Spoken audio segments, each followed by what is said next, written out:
twisted minds unique. Ooh, yeah. Mine doesn't do it like yours. Because I'm old. You're only a year older than me. Methuselah over here.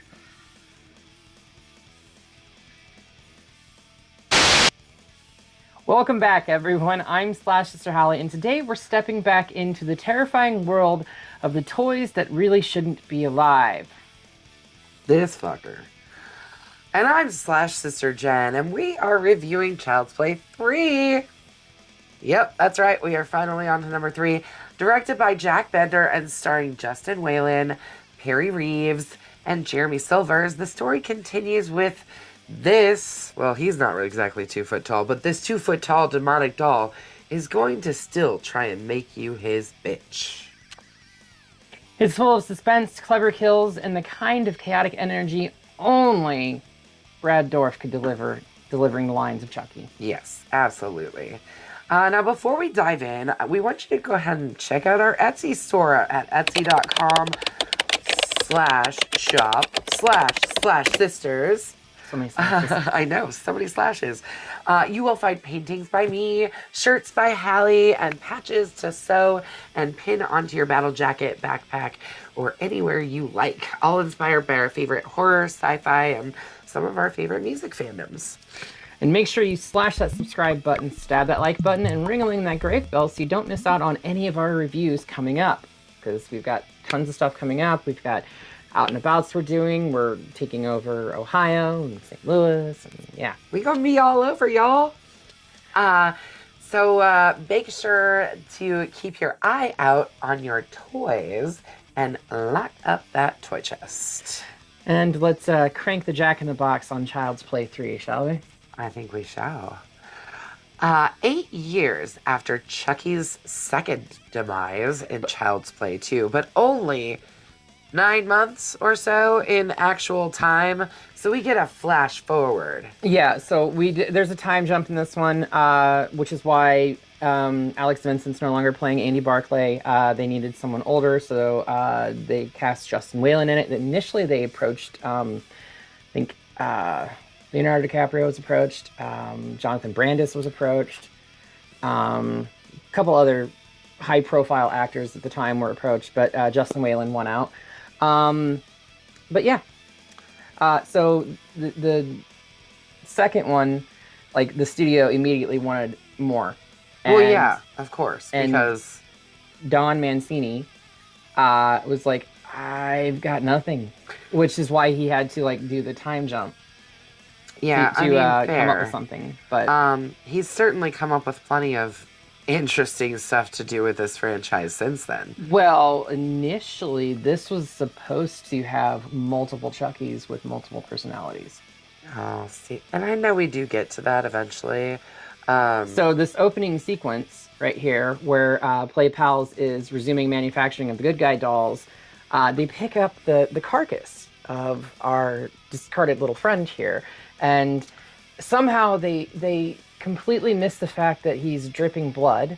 Through the whole production. And they bring it up over the vat, and it drips blood into the vat, and that's how this new one becomes possessed. But initially, it was supposed to be multiple ones becoming possessed by multiple drops of his blood. Because the blood got into the mixture, which couldn't have just gone into one and only doll. Mm-hmm. But budgetary restraints being what they were, had to scrap that to one. Fair. So. I mean, I guess. Anyways, so we are 8 years after Chucky's second demise, and the Play Pals company resumes manufacturing of the Good Guys dolls, and reopens their abandoned factory. Yeah, their stocks took a tank after Alex's, Andy's stuff. So as I said, Chucky's corpse is being removed from the building, and splashes of his blood inadvertently falls into the molten plastic mix that is being used to mold new parts for new dolls, and inadvertently ends up reviving him in a new body, to which he immediately I think he says, "Fuck!" or something like that, right? Chucky tortures and murders PlayPal CEO, who is one of only 2 actors returning for this film. Oh yeah, because he was in the second one. Him and Brad Dourif are the only 2 actors reprising roles. Mr. Sullivan using various children's toys and then uses his computer records to locate Andy, because web was a thing back then. Yeah, and I mean, of course, they're gonna keep track of where Andy Barclay is. Andy is now 16 years old, when just 9 months ago he was 8. Yeah. Time really flies, I'm telling you. Sure does fly when we're having fun. Andy has been sent to Kent Military School after failing to cope in several foster homes. Colonel Cochran, the school's commandant, advises Andy to forget his fantasies about the doll. Okay, so it may not be a reference, but Colonel Cochran, I think of Connell Cochran, who was the main bad guy in Halloween 3 Season of the Witch. I think it's just reading it, because Colonel is spelled with an L. Anyways, maybe it's not a reference, maybe it is. We'd have to talk to Don for I that think one. we really would. Maybe we can get in with him. Yeah. Don, looking for you. I got questions. Andy befriends cadets Ronald Tyler, an 8-year-old boy, Harold Aubrey Whitehurst, a cowardly young man who happens to be his roommate, and Kristen De Silva, for whom he develops romantic feelings, because you can't have a teenage boy and not have his hormones raging to have a romantic love interest in a slasher film. You just can't. There has to be a love interest in every film. Period. No. I mean, there always is. No. In some way. He also meets Brett C. Shelton, a sadistic lieutenant colonel. Colonel. Who routinely bullies all of the cadets. Yeah. Tyler is asked to deliver a package. Yes. So when we're first introduced to Tyler, he's in the barber's chair, getting his haircut. Yeah. Mm-hmm. And so I have a couple problems with Tyler's character.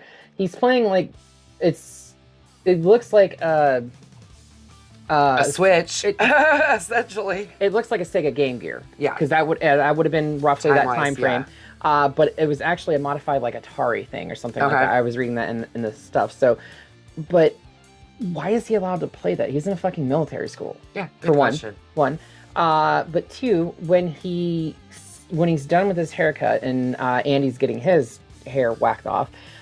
Sort of. He still ends up with a really rad haircut for the time. It's a flat top, but Tyler sees the same commercial that Andy saw in the first one and reacts the exact same way that Andy reacted seeing the commercial. Yeah. I just thought that was interesting. Yeah, it is interesting. Anyway. So Tyler, after the haircut... Wait, I want to talk more just for a second about our barber. Do we know who our barber is, guys? I did, and I've done forgot it because we watched this. I watched this a while ago, and I mean, Jesus wept. It's Kirsty's dad from Hellraiser. Yes, Frank. Well, it's not Frank. Well, it's Kirsty's dad. He does say Jesus wept. He is Frank as Kirsty's dad at the end when he says Jesus wept. But yeah, it's Kirsty's dad from Hellraiser. Yeah. Carrying on. Tyler is asked to deliver a package to Andy's room. Tyler realizes that the package contains a good guy doll. Only because he dropped it and it ripped open. Which, how did Chucky wrap himself? How did he wrap the box and get back into it? Look, we don't need to worry about those questions. It was in the script. Looking at you, Don. Anyways, he takes it to the school's weapons armory and opens it. Chucky bursts from the package and is incensed to find Tyler instead of Andy. Mm-hmm. But he kind of thinks like, nah. Well, he's like, wait a minute. I got a new body. Nobody knows I'm in here. I don't need Andy anymore. Yeah. However, remembering he can possess the first person who learns his true identity, he tells Tyler his secret before Chucky can enact the voodoo soul-swapping ritual. Ah, To they do it. Dambala, give me the power, I beg of you! How many people here remember our script or our skit that we did with that? I mean, if you don't, here you go. Oh, God. Anyway, so Colonel Cochran interrupts them and confiscates the doll, throwing him into a garbage truck. Chucky escapes by luring the driver into the truck's compactor and then crushing his ass to death with said compactor. Yeah. I mean, doesn't seem like a great way to go, but we did just see Agent Strom go that way in the last Saw movie, essentially. And then I think we get to see it again in the next Saw movie. They like to repeat themselves. Anyways, yeah, body smashing, woohoo! That night, Chucky attacks Andy and tells him his plans for taking over Tyler's body. Before Andy can fight back, Shelton comes in, this fucker, and takes the doll from him. But of course he does. Of course he does. Andy then sneaks into Shelton's room to recover it, and Shelton awakens to confront him, only to find that Chucky has now vanished. And Andy's standing over Shelton with a knife in his hand. Uh-oh. Uh-oh, somebody's going to get in trouble for that one. Actually, all of them get in trouble. Yep. Because Shelton has them all running laps out in the fucking rain. Yep. Suspecting the doll was stolen, Shelton forces all the cadets to do exercises as punishment. Chucky attempts to possess Tyler again, but they are interrupted by Da Silva and fellow cadet Ivers. Ivers? Maybe. I don't know. Later, a knife-wielding Chucky surprises Cochran unintentionally. This is the stupidest death. It's the first time we see it, but it's not the last time we see someone dying this way. I know. Shocking him into a fatal heart attack. Which Chucky had postponed. Look, if you had a bad heart and were like, really unhealthy, and a fucking doll came running at you, I could see having a heart attack. A fucking doll? Just punt the fucking thing. I mean, right? The next morning, Andy tries to convince Tyler Chucky is evil.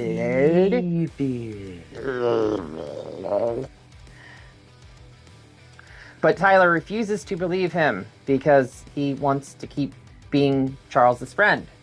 Because he doesn't have any friends. Right. He's a lonely little kid. Yeah. In military school. Meanwhile, Chucky kills the camp barber, Sergeant Botnick, that's, Kirsty's dad, by slashing his throat with a straight razor. Presto! Yeah. Dead. Whitehurst witnesses Botnick's murder and flees in terror. I mean, wouldn't you? Yeah, if I saw a fucking doll murder someone, I'd be like, fuck, I'm out of here. Yep. Despite Cochran's death, the school's annual war games are ordered to proceed as planned because Colonel Cochran would have wanted that way. He wanted it that way. Sure. With cadets divided between a red team and blue team. Halo? Anyway, Andy Whitehurst, now too frightened to talk after witnessing Chucky's action, and Shelton are assigned to blue team. Chucky secretly replaces the paint bullets for the red team with live ammunition. It sounds like something Chucky would do. Mm-hmm. When the simulation begins, Chucky lures Tyler away from his team. Finally realizing that Chucky is evil, Tyler stabs him with a pocket knife and flees to find Andy. Chucky then attacks Da Silva and holds her hostage, forcing Andy to exchange Tyler for Da Silva. The blue team and red team arrive on the scene and open fire. Actually, Chucky provokes them. Yes. He gets over the walkie and instigates the entire thing. Shelton is killed by a bullet from red team while Tyler escapes in the Chahos. There's always Chahos every episode. Every episode. This is what happens when we do slashers. I know. It's Chahos and There's always Chahos. Chucky tosses a granada at the quarreling cadets. Whitehurst leaps on top of the granada, sacrificing himself to save the others. Ouch. Yeah. Guess he finally found that courage. Yeah. I mean, it could have also just been like a, man, this is fucked up and I want out sort of thing, too. Do we have ghosts? No. You Well, have I ghosts. mean, yeah, we do, but no. You have everything. No. Anyways, Tyler flees to a nearby carnival because, hello, we can't have a good horror movie without a carnival. Or is it carnival? Carnival? Carnival. Where Chucky kills the security guard and captures Tyler again. Andy and De Silva arrive, and soon after, and they take the security guard's weapon, and they follow Chucky and Tyler into a horror-themed roller coaster. That security guard was initially supposed to be John Ritter. Oh, really? That would have been fun. Yeah. But we do get him in the next one. Yes, we do. Even though his character in the next one... Oh, yeah. No, 100%. Chucky wounds De Silva. She gives Andy the gun and tells him to save Tyler. Andy pursues Chucky deeper into the ride and repeatedly shoots him, saving Tyler. Also, there's like a Grim Reaper or whatever with like a scythe. Yeah. The scythe comes down and it literally slices off Chucky's face. Even in the 90s, that would not have been metal because it was swinging down by the roller coaster. Yeah. Like the people on the thing. That would not have been metal. But that was very clearly metal in this. Yeah. It was in the script. She hates it when I say that. No, there's just a lot of stupid things in this I know. There is. Chucky revives and attacks again. In the struggle, Andy manages to throw him into a massive metal fan, shredding his body into million little pieces, finally killing him. For now. Is it though? Did he really kill him? I mean, there's like 5 more. Yeah. So. We know. De Silva is rushed to the hospital while Andy is taken away by the police for questioning, and that's where we leave our film. And that's where we leave Charles Lee Ray in the body of a fucking doll. Or what's left of the doll, I guess. Yeah. But don't worry. Someone's going to piece him all back together. Make sure he's all back together by the bride of his dreams. Yeah. There you go. So, okay. We gotta talk about this movie. What are your thoughts, Hallie? I honestly dislike this one. Okay. I mean, I like Chucky because he's just over the top and very like silly. Right. Yeah. By this time, But he's really Chucky. Yeah. Like the first 2, okay, he's still like. It's still a little creepy. But like he's kind of playing into it a little bit more, and then like the further we get into this, the more he kind of just embraces. Well, this is life now. Yeah. I'm a fucking doll. Yeah. But no, I just like this one. They rushed it, and as a result, the story wasn't there. It was lacking in substance in the story. Yeah. As always, Brad Dourif gives a phenomenal performance with just his voice. But yeah, ultimately, this is a bloody machete down for me. All right, now, okay. So, as a child, for whatever reason, this movie got played in my house more than any of the other ones. I blame your sister. I blame my little brothers. Oh, really? Yes, because my little brothers, like, it wasn't even me being a child. It was like they could handle this version of Chucky. Like, he was funny enough that they could separate out that he's not that scary. And, like, I was, like, you know, a teenager, and I kind of grew up on it. And then as I became a teenager, I, like, forced them to watch it. And, like, it was just one that was, like, a little bit easier on the palate for my young brothers. So I will never not give this a bloody machete up because it holds so much. Like, there's so many funny things. You're looking back at it with it's a nostalgic bloody machete up for me. You know, the same sort of thing where, like, I'm probably never going to give a Scream movie a bloody machete down, no matter how shitty they are. Like, I don't think you've given any Saw movies a bloody machete down, have you? I don't remember. I don't think you have. I mean, like, the thing is like, you know, we have our franchises. We have our favorite weird movies within those franchises. I think I gave a bloody machete up to Jason Takes Manhattan. You did. There's just things where I'm like, you know what? It's always going to have a little piece of my heart. And this is one of those. So it's a bloody machete up for me. With that said, let's get it the hell out of here. Shall we send him back to New Jersey? New Jersey. Because you know we're coming back for you, Chuck. Yeah, bum, get out of here, you freaking bum. Buddy. Come here, pal. My guy. Well, I was talking about Saw, and the reason is because it was on my mind already. Guys, we're getting deeper into this Saw territory. We are past halfway mark.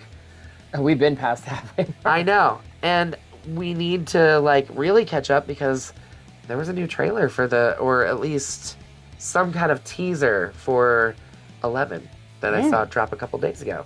So I haven't heard anything about that. I think it might have just been like a poster or something like that. It wasn't much. All I saw was just John Kramer's face and the 11, and I was like, oh. So yeah, Saw 6. Watch it this week. VI. Come back next week and check out our review of Saw 6. Until then, make sure you slash that subscribe button. Stab the like button. And ring that gray bell so you don't miss out on anything that we got going on here or anyplace else. And until next time, we will see you all in the afterlife.